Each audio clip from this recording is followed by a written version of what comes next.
तुम्हाला दाखवणार आहे बांगडा मच्छी फ्राय माझ्या पद्धतीने. तर आता पाहूयात. हे बघा, अशी ताजी मच्छी मी घेऊन आलेली आहे. असे काप केलेले आहेत त्याचे. आणि कोकमाचा रस म्हणतात त्याला, हे लावून घेणार आहे.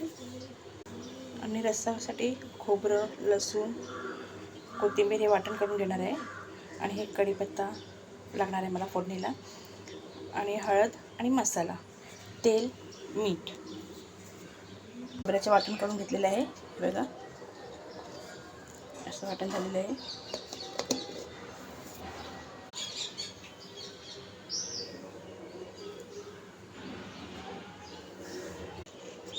बघा वाटण.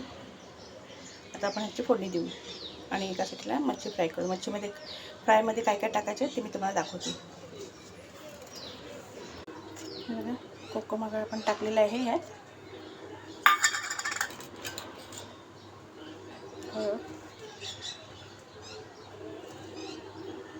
मिरची पावडर, मीठ. आता हे सगळं मिक्स करून घेऊयात. आता आपण कढीपत्ता टाकलेला आहे फोडणीसाठी.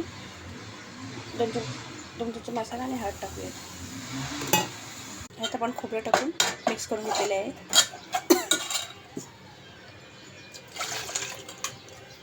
थोडं पाणी टाकूया आणि कढई यायला देऊयात. नंतर मच्छी सोडूया.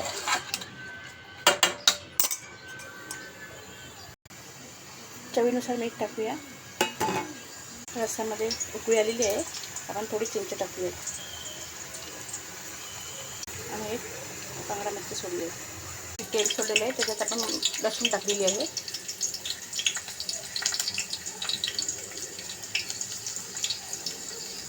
लसूण सगळी काढून घेतलेली आहे. आता बांगडा सोडूया. हे बघा, आपण बांगडा सोडलेला आहे. एका फ्राय करून घेऊया, मग तुम्हाला दाखवते मी.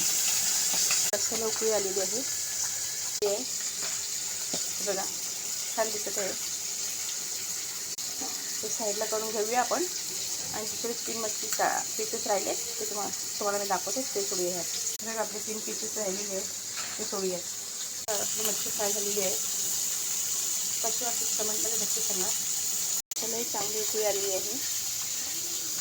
तुम्हाला माझी रेसिपी कशी वाटली ते कमेंटमध्ये नक्की सांगा. आणि लाईक, शेअर, सबस्क्राईब करा चॅनलला. धन्यवाद.